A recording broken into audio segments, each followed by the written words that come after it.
নমস্কার, আমি লাল বাবা। আজ আপনাদের কাছে একটা বিশেষ টোটকা নিয়ে এসেছি। টোটকাটি হলো আপনার বাবার সাথে আপনার সম্পত্তি নিয়ে সমস্যা। আপনার বাবা, আপনারা 3 ভাই, 2 ভাইকে সম্পত্তি দিয়েছেন এবং 1 ভাইকে দিয়েছেন, 2 ভাইকে দেয়নি। সে 2 ভাই হতাশা হয়ে ঘুরে বেড়াচ্ছেন। বাবা আপনাদের ভুল বুঝছে, বাবা আপনাদের কোনো রকম কোনো কথা শুনছে না। কিভাবে বাবাকে আপনি আপনার বশে আনবেন? বাড়ির 4 কোণা থেকে একটু করে মাটি জোগাড় করবেন।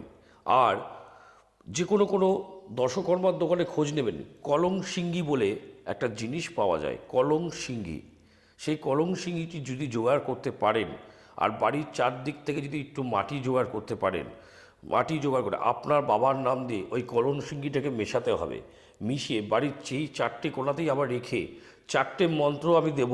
4টে মন্ত্র চারদিকে করে বলতে হবে। সেটা ফোন করে আপনি নিতে পারেন বা ওখানে চেম্বার দেওয়া, অ্যাড্রেস দেওয়া আছে, আপনি যোগাযোগ করতে পারেন।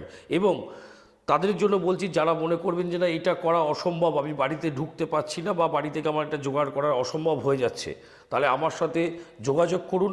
কিভাবে করতে হবে আমি সেটা আপনাদের বলে দেবো। আপনারা গিয়ে সেটা করতে পারেন বা যদি মনে করেন আমার দ্বারা করাবেন সেটাও আপনারা করতে পারেন। কোনো অসুবিধা নেই। যে কোনো চেম্বারে আমার সঙ্গে দেখা করুন এবং যোগাযোগ করুন। জয় মা তারা, অবশ্যই হবে।